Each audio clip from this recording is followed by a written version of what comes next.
Salut!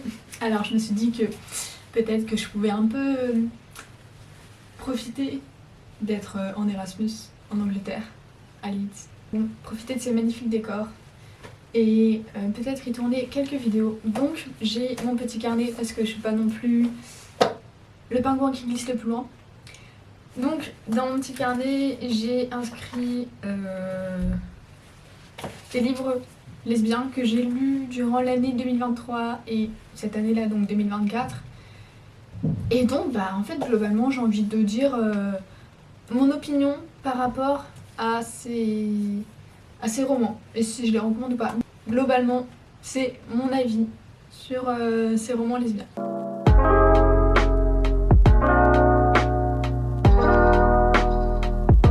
Je me suis un petit peu habillée pour l'occasion. Vous voyez, un petit rappel à Girl in Red, voilà. Alors commençons avec Les 7 maris d'Evelyn Hugo, qui a été écrit par, donc j'ai l'impression de faire un exposé, qui a été écrit par Taylor J. Qui a été écrit par Taylor Jenkins Reid. Je le prononce très mal. C'est la première lecture que j'ai fait en 2024. Mais vraiment littéralement la première lecture. Mais c'est doit être genre le 2 janvier quoi. En tout cas, j'ai bien commencé l'année. C'est donc Monique, une petite journaliste qui est exclusivement demandée pour l'interview de la grande Evelyn Hugo. Donc en fait, c'est une grande actrice qui est connue pour ses films et qui est connue pour avoir eu 7 mariages. Donc il y a tout un mystère autour de ces 7 mariages qu'elle n'a jamais révélé. Evelyn Hugo va demander exclusivement à Monique d'écrire son interview. Donc il y a un grand mystère autour de ces secrets qui vont être dévoilés autour de ces 7 mariages. Aussi un mystère de pourquoi est-ce que Evelyn Hugo choisit Monique, qui est juste une petite journaliste, vraiment une toute petite journaliste, alors que tout le monde veut savoir ses secrets et qu'elle pourrait vendre ses secrets à tous les journalistes. Pourquoi Monique? En fait, j'oublie très souvent que un livre qu'on me recommande et qu'il est lesbien, du coup très souvent ça me fait des plot twists de malade en mode ah mais je savais pas en fait. Alors que si, on me l'a dit, mais j'avais oublié. Je l'ai lu en une nuit, c'est vraiment un page turner. Alors au début j'apprenais un petit peu la plume qui semble un peu pour les adolescents. Parce que c'est la description des habits, c'était comment c'est écrit, ça m'a fait un peu peur, mais en fait c'est écrit en forme de 2 histoires différentes. Donc on a l'histoire de Evelyn Hugo qui se passe dans le passé, qui est écrit par Monique, et on a l'histoire de Monique et sa vie. Donc il y a un suspense qui est permanent autour de Evelyn et de Monique. Pour ce qui est du côté donc LGBT, au début je pensais que ce serait juste anecdotique, que vraiment l'histoire lesbienne ce serait juste une petite anecdote, mais pas du tout. En fait ça fait vraiment partie du plot principal.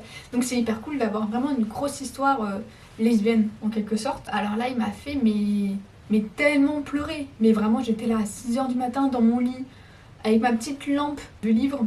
Ah mais j'allais mes morts. Voilà. Je trouve que les persos ils sont bien développés.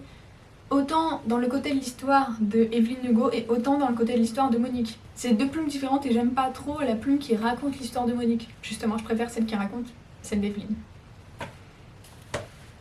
Oh, il y a un peu de soleil qui vient de revenir. Est-ce que ça vous dirait pas de faire un tour dehors?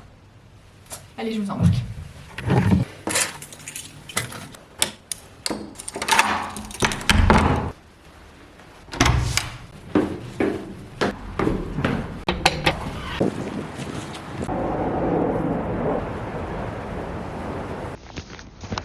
Je suis une personne très maligne et ce carnet me permet de cacher le petit téléphone qui me sert de micro. Je vous présente le cimetière sur lequel nous avons vu depuis nos chambres de campus. On enchaîne tout de suite avec un livre que j'ai un petit peu moins apprécié, Thérèse et Isabelle de Violette Leduc. Violette Leduc, c'est une autrice qui est connue et qui apparemment est à connaître. Elle a eu une relation avec Simone de Beauvoir, elles ont été amantes il me semble. Donc l'histoire de Thérèse et Isabelle, qui sont 2 jeunes adolescentes qui sont dans un couvent, une espèce d'institution religieuse. Elles vont découvrir ensemble l'amour lesbien, le physique, dans les lits de ce couvent. À mon avis à propos de ça, c'est que la plume en fait elle est assez confuse. Il y a une volonté d'être poétique qui m'a perdue et qui franchement n'a pas fluidifié la lecture du tout pour moi. La relation lesbienne elle me paraissait un peu étrange, je comprenais pas trop où ça allait, où ça avait besoin d'aller, ce que ça voulait exprimer. Il y a un espèce de jeu d'interdit justement dû à la religion. Et du coup, c'est une relation de lesbiennes, de jeunes adolescentes. Il y a ce point de vue aussi qui m'a dérangée, c'est que c'était de jeunes adolescentes et on a quand même un aspect très sexuel dans le roman, alors que c'est de jeunes adolescentes justement. Donc voilà, ça m'a pas vraiment plu. J'aurais besoin de le relire et j'aurais surtout besoin d'en parler avec d'autres gens. C'est un livre qui m'a pas vraiment plu. Voilà.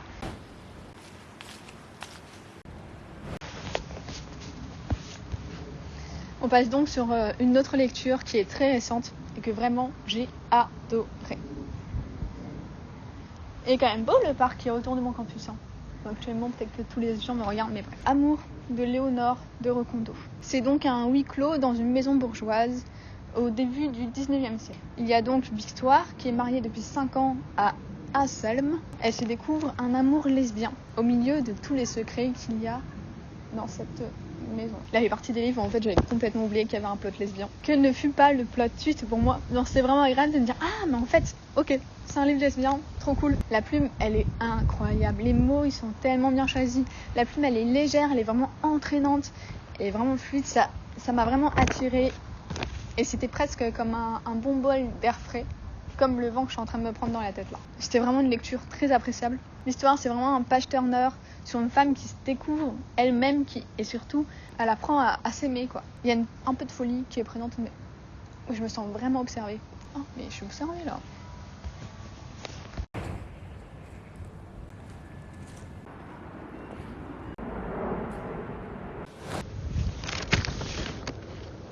Je suis carrément au milieu d'un chemin. Il y a un avion qui vole au-dessus de moi, mais j'espère que le son est cool. Pour continuer du coup sur cette même lancée de livres qui sont incroyables, vraiment incroyables, j'enchaîne sur Les Nuits Bleues d'Anne Fleur Moulton. C'est donc le confinement 2020 dans les rues désertes d'un Paris. Il y a une histoire d'amour entre deux filles qui commence. À travers les SMS, les dates virtuelles et les attestations, la narratrice nous raconte son histoire dans un mélange de prose et de roman. Ah, j'ai adoré ce livre. Déjà, je suis très sensible pour tout ce qui est prose, mais alors là, dans prose et mélange de textos et de romans, mais j'ai adoré. Mais vraiment, j'ai adoré. Il y a une exploration de plusieurs écritures différentes qui s'allient avec le mystère qu'il y a autour de cette narratrice. Donc, on n'en sait pas grand-chose sur elle, mais elle est très attachante. Et justement, on la découvre par le biais de son histoire d'amour. Ce livre est beau, putain. Il me fait retomber amoureux de l'amour lesbien. Pour moi, ce livre, il fait partie des livres qui content une histoire lesbienne, mais avec fidélité. Et c'est un amour lesbien sans male gaze ni fantasme. Pour moi, ce livre, il est incroyable. Vraiment, comme ce vent.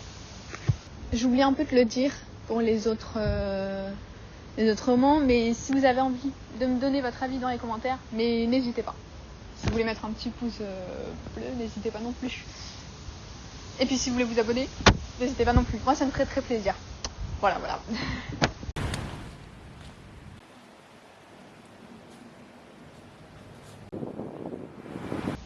Plus on avance dans la balade, plus le vent se lève, plus j'ai besoin de reculer pour qu'on me voie entièrement dans la caméra. Moi vraiment je regrette amèrement ce trépied que j'ai oublié chez ma mère. On continue. One Last Stop et I Kissed Sarah Wheeler par Casey McKiston.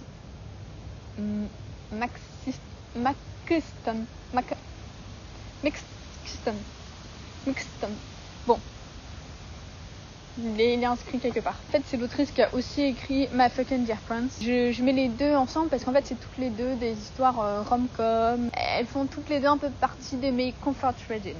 À 23 ans, Auguste s'installe à New York dans une coloc qu'elle découvre extravagante. Elle y rencontre, dans la rame de métro, une Jeanne en veste de cuir. Une Jeanne, la même qui apparaît sur une vieille photo de 1970, sans avoir l'air d'avoir pris la moindre ride. Un mystère se dévoile. Ce livre, il permet un peu de découvrir la communauté LGBT de 1970, avec ses folles soirées et du coup ses malheurs. Celui-là, il est dans le domaine du surnaturel comparé à Kissed... Oh là, mais à chaque fois j'ai envie de dire I Kissed a Girl, I Kissed Sarah Wheeler. Justement, Sarah Wheeler disparaît pendant la soirée de prom. Chloé, qui considère Sarah comme sa rivale dans sa compétition académique, est persuadée que cette dernière a organisé sa disparition. Dans sa compétition académique, elle refuse d'obtenir son titre de major de promo sur un abandon. Elle décide donc de partir à la recherche de Sarah Wheeler. Dans ces deux livres, on retrouve le suspense de la résolution d'un mystère. La communauté LGBT est bien plus présente dans One Last Stop, tandis que dans I Kissed Sarah Wheeler, ça ressemble plus à un Enemy to Lover. En vrai, je ne saurais pas dire lequel de ces deux livres est le meilleur. Dans les deux cas, la plume, elle est simple, elle est rigolote, elle est facile à lire. C'est deux bonnes rom-coms avec des personnages principaux et secondaires qui sont développés et qui sont hyper attachants. Je l'ai lu l'année dernière et je dirais que ça fait du bien de se reconnaître dans des ados queer. On voit pas très souvent ailleurs, quoi. Ok, bon, d'accord. J'avoue, j'ai une petite préférence pour I Kissed Sarah Wheeler parce que la meilleure amie de Chloé a des parents qui sont libraires et donc il y a souvent des scènes dans la librairie et elle a l'air trop cosy, trop mignonne, donc j'avoue j'ai bien aimé. Mais dans les deux cas, c'est des livres qui sont vachement simples à lire, qui sont vachement cool, c'est des page turners, c'est pour passer un super moment, quoi. Voilà. Ça n'est pas froid, vous. Moi j'ai un peu froid. Ça vous dit pas qu'on rentre boire un petit thé chaud? Une petite tisane, selon votre préférence et selon l'heure qu'il est? Je suis un peu déçue parce que habituellement dans ce parc on voit toujours des lapins trop mignons et plein d'écureuils. Et là j'en ai vu aucun. Donc je suis un peu déçue. Bon.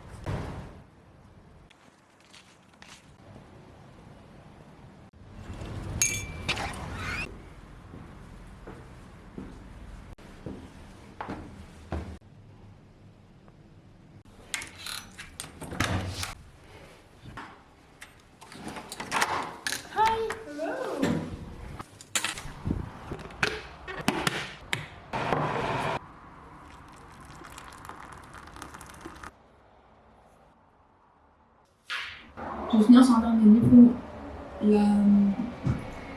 la relation lesbienne n'est pas le plot principal du livre, mais j'ai adoré ce livre. Donc, quand même, Verne, qui est enceinte de 2 jumeaux, s'enfuit à 15 ans dans la nuit d'une secte. Elle va essayer de survivre dans la forêt tout en essayant de résoudre le mystère autour de cette secte, qui est donc anti-personne blanche. On est très très vite absorbé dans le livre. Je trouve il est un peu compliqué, mais il est très addictif tout de même. Plus on s'enfonce dans l'histoire, plus c'est sombre. J'ai adoré cette histoire. Il y a un peu de surréaliste, évidemment, avec cette histoire de champignons qui se rapproche un petit peu de la série The Last of Us, sans les zombies, bien sûr. Et puis, il y a aussi cette histoire de la secte, enfin le mystère autour de la secte, qui est un peu expérimentation sur les humains qui sont cachés par le gouvernement. Enfin, en vrai, l'univers est vachement bien. Il y a donc une relation lesbienne dans cet ouvrage qui n'est pas le plot principal, qui est plus comme un bonus. Il est quand même très important. C'est pas caché, c'est pas anecdotique. Il y a vraiment une histoire autour de cet amour lesbien, mais c'est pas non plus le sujet principal du livre en fait. Et ça donne un set de bonus qui est super bien. Moi j'aime bien, j'ai beaucoup apprécié. En revanche, j'ai pas aimé la fin. Donc dites-moi si vous avez lu ce livre, dites-moi si vous avez aimé la fin ou pas, parce que... merci beaucoup d'avoir regardé cette vidéo, ça me fait très plaisir. J'ai pris beaucoup de plaisir à me balader un peu autour du parc, mon campus universitaire, ou plutôt de mon logement universitaire, parce que notre parc c'est littéralement un cimetière. Mais c'était super cool de faire cette petite vidéo, j'espère qu'elle vous a plu. Voilà, dites-moi si vous voulez que j'en fasse plus, alors surtout, mais surtout s'il vous plaît, par pitié, recommandez-moi des histoires d'amour lesbiennes, mais enfin, recommandez-moi des livres aussi, mais si c'est des histoires lesbiennes c'est un plus. Mais recommandez-moi des livres, vraiment, je vous en supplie. Merci beaucoup d'avoir regardé, et puis je vous dis à bientôt.